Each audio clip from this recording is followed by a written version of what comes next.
नमस्कार. रेसिपी सफर चॅनेलवर मी गीता तुम्हा सगळ्यांचं पुन्हा एकदा खूप खूप स्वागत करते. या भागात आपण बघणार आहोत पोह्याची कुरडई न शिजवता आणि अगदी झटपट 15 मिनिटात आपण 1 किलोची कुरडई बघतो आहोत. तर व्हिडिओ स्किप न करता शेवटपर्यंत बघा. त्यासाठी पोहे कोणते लागणार आहेत ते बघूया. पातळ पोहे आहेत हे, ज्याचा आपण येलो कलरचा चिवडा बनवतो तेच पोहे आहेत हे. पातळच पोहे घ्या. कांदा पोह्यासाठी लागणारे पोहे अजिबात घेऊ नका, त्यामुळं पीठ मऊसर होत नाही. पातळ पोह्यामुळं कुरडई अतिशय छान नाजूक अलवार आणि फुलून येते, त्यामुळं पातळच पोहे वापरा. आता मळण्याची पद्धत खूप सोपी आहे. तर आधी समजून घ्या. चवीप्रमाणे मीठ आणि थोडासा म्हणजे पाव चमचा पापडखार टाकायचा आहे 1 बाऊल पोह्यासाठी. एका बाऊलप्रमाणेच हे पीठ आपल्याला मळून घ्यायचं आहे. थोडंसं मीठ टाकायचं आहे. अजून थोडंसं टाकलं आहे मी पाव चमचा. आता 1 ग्लास पाणी घेतलं आहे, पण हे पाणी एकदम ओतायचं नाही. थोडंसं पाणी आत्ता आपण मिक्स करणार आहोत पोहे भिजण्यापुरतं. पातळ पोहे आहेत हे, त्यामुळं ते लगेचच भिजतात. 15 मिनिटांसाठी झाकून ठेवायचं आहे, म्हणजे ते मऊसर होतात. आता 15 मिनिटांनी बघतोय आपण.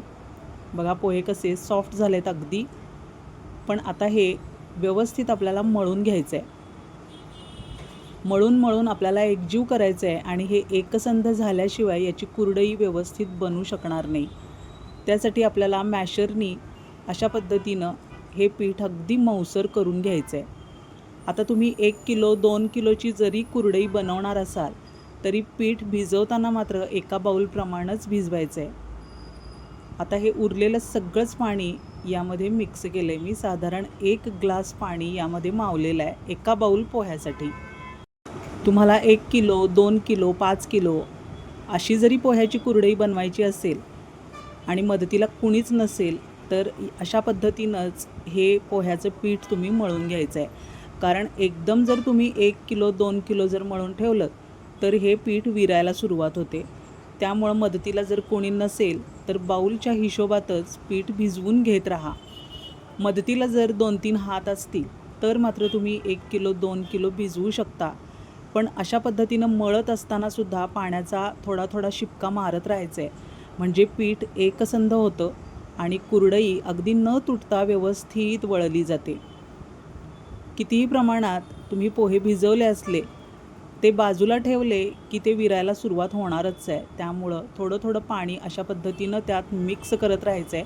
पाण्याचा असा काही फिक्स हिशोब नाही त्यासाठी, कारण आपण पीठ जेवढा वेळ बाजूला ठेवणार आहोत मळून तेवढ्या वेळात हवा लागून हे पीठ विरायला सुरुवात होणार आहे.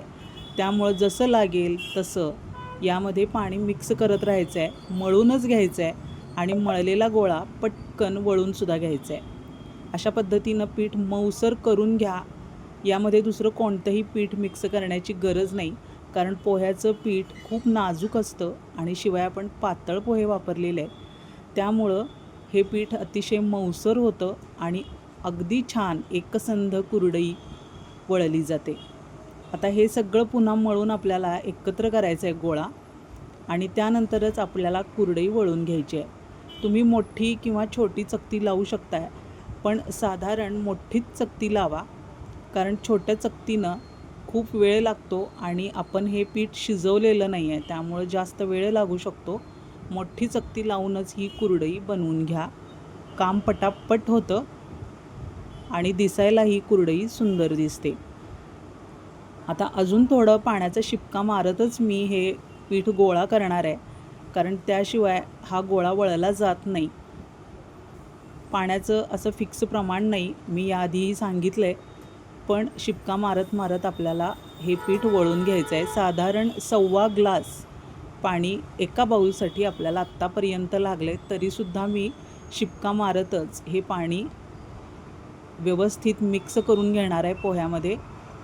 त्याशिवाय हा गोळा मऊसर होत नाही. आता बघा पीठ चांगलं एकजीव झालं आहे, मऊसर झालेलं दिसते. फूड प्रोसेसर असेल तर त्यामध्ये फिरवून घेतलं तरी चालणार आहे. खूप छान पीठ तयार होईल त्यामुळं. पण भांड्यांचा खूप जास्त पसारा होईल, त्यामुळं आपण खूप कमी भांड्यांमध्ये ही कुरडई बनवतो आहे. मऊसर गोळा झालेला आहे. बारीक चकती लावली आहे मी आधी. दोन्ही प्रकारे मी तुम्हाला लावून दाखवणार आहे. पीठ व्यवस्थित मळून घ्या आणि त्यानंतर आपल्याला कुरडई पाडून घ्यायची आहे. नवशिक्यांसाठी सुद्धा ही रेसिपी खूप छान आहे. समजून घ्यायला सोपी आहे आणि पटकन होणारी आहे. त्यामुळं नवीन करणारे जे असतील, ज्यांना पापड आणि कुरडई नव्यानं शिकायची आहे, त्यांच्यासाठी ही रेसिपी खूप सोपी ठरणार आहे. अजिबात व्याप नाही, पसारा नाही आणि समजून घेण्यासाठी सुद्धा काहीच अवघड नाही यामध्ये.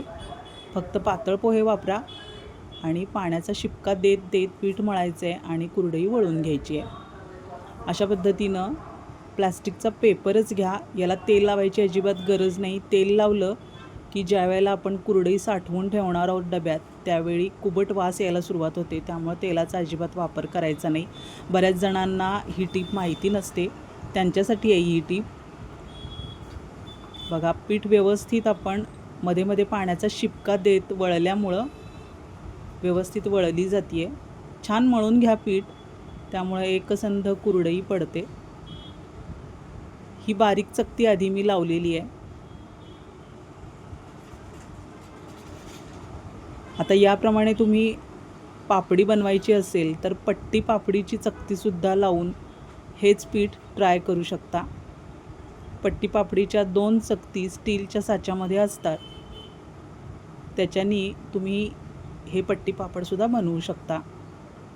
मस्त झाली आहे बघा कुरडई. अशा पद्धतीनं नक्की ट्राय करा आणि व्हिडिओ आवडला असेल तर लाईक जरूर करा. आपल्या चॅनेलवर पापड आणि सांडग्याचे खूप छान छान प्रकार अपलोड होत राहणार आहेत. याआधीसुद्धा सांडग्याचे प्रकार तुम्ही आपल्या चॅनेलवर जाऊन बघू शकता. व्हिडिओ आवडला असेल तर एक लाईक जरूर करा आणि हाईप द्यायला विसरू नका.